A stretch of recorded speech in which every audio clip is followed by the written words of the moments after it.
Oke, sebelumnya perkenalkan, kita dari kelompok yang berisi ada saya sendiri, ada Mustorik, yang kemudian ada Randy, yang seterusnya ada Nandang. Di mana kelompok kita kali ini di sini kita akan menjelaskan mengenai sistem monitoring counting produksi pada industri otomotif menggunakan IoT berbasis website. Oke, di mana dalam kali ini kita akan di latar belakang ini project atau pembuatan judul kali ini, yaitu di latar belakangi dengan seiring dengan peningkatannya kebutuhan manusia, perkembangan teknologi mengalami kemajuan yang signifikan. Salah satunya kemajuan teknologi terkini yaitu penggunaan IoT. Kemudian ada dari faktor manusianya itu sendiri, kemudian ada dari untuk efisiensi produksi, di mana hasil produksi nanti akan menjadi lebih efisien ketika menggunakan IoT itu sendiri. Yang kemudian untuk tujuan pemilihan temanya. Di sini ada metode yang kita gunakan. Yang pertama yaitu pengumpulan data, di mana kita mengumpulkan data dari beberapa jurnal, yang kemudian kita literatur review jurnal tersebut, yang kemudian kita hasilkan dari literatur review yang tadi.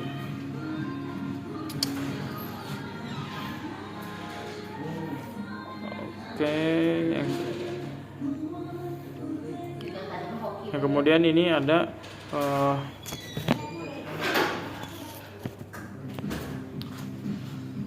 Oke, cukup sekian penjelasan dari saya.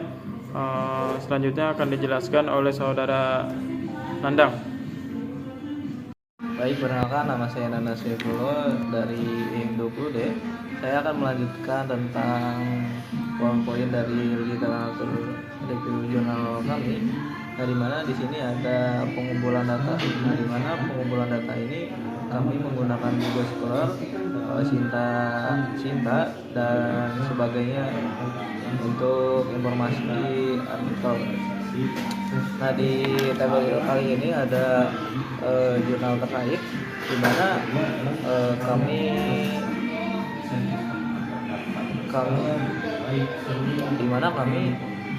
mengambil 5 jurnal terkait. Nah, di antaranya yaitu yang pertama itu ada jurnal dengan nama autor Ardian Sunata dari tahun 2020 dengan hasil riset terdahulu, yaitu sistem monitoring berhasil mengatasi perhitungan di produksi.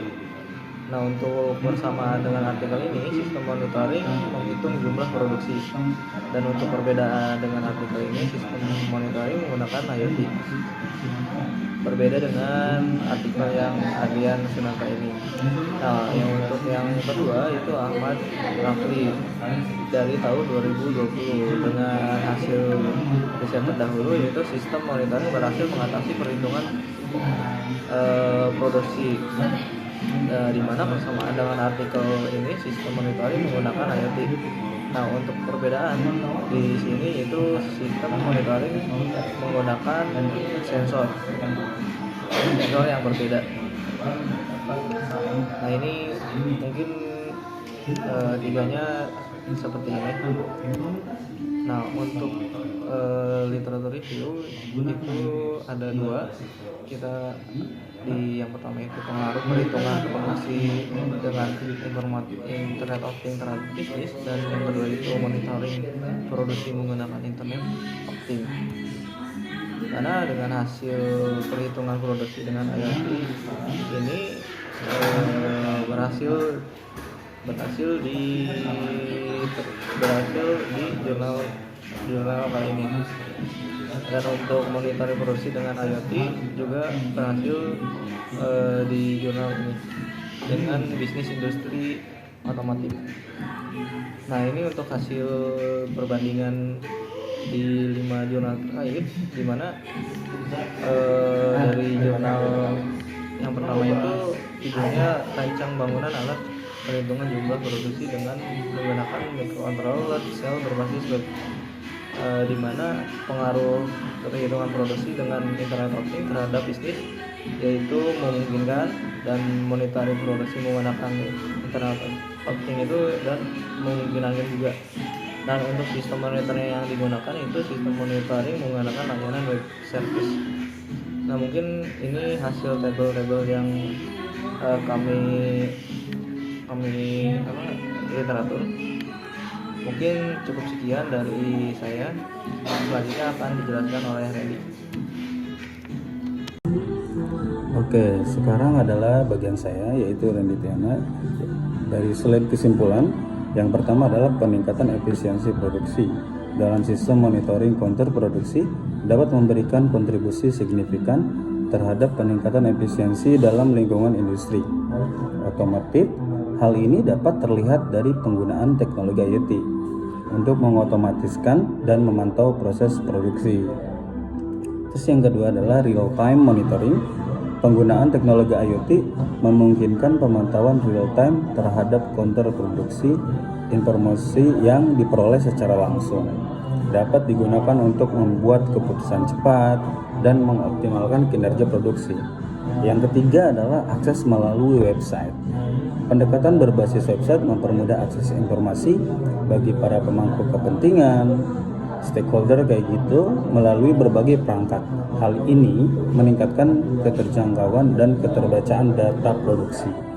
Terus yang keempat adalah integrasi data.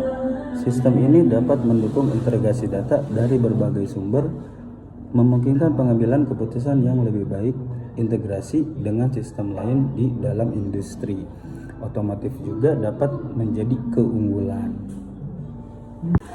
Terus untuk slide saran, yang pertama adalah keamanan data. Pastikan keamanan data produksi yang diakses melalui website.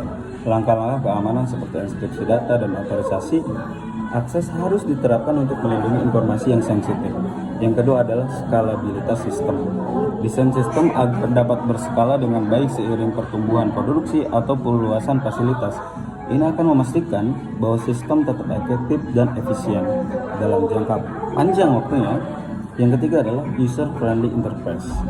Pastikan antar muka pengguna pada website mudah digunakan. Untuk intuitif, pelatihan yang efektif untuk penggunaan sistem dapat memastikan adopsi yang lebih baik. Yang keempat adalah pemeliharaan rutin. Tetapkan rutinitas pemeliharaan sistem secara berkala untuk memastikan kelancaran operasional dan mengatasi potensi masalah sebelum mereka menjadi serius. Yang kelima adalah kolaborasi dengan pihak terkait. Melibatkan pihak terkait seperti operator produksi, manajemen, dan IT dalam pengembangan sistem. Kolaborasi ini dapat membantu memahami kebutuhan yang lebih spesifik dan memastikan keberhasilan implementasi. Yang keenam adalah update teknologi. Pemantauan terus-menerus terhadap perkembangan teknologi IoT dan website untuk memastikan bahwa sistem selalu menggunakan teknologi terbaru dan dapat bersaing dalam industri. Demikian presentasi dari kelompok kami. Mohon maaf sebesar-besarnya jika ada kata-kata yang salah. Sekian dan terima kasih. Assalamualaikum warahmatullahi wabarakatuh.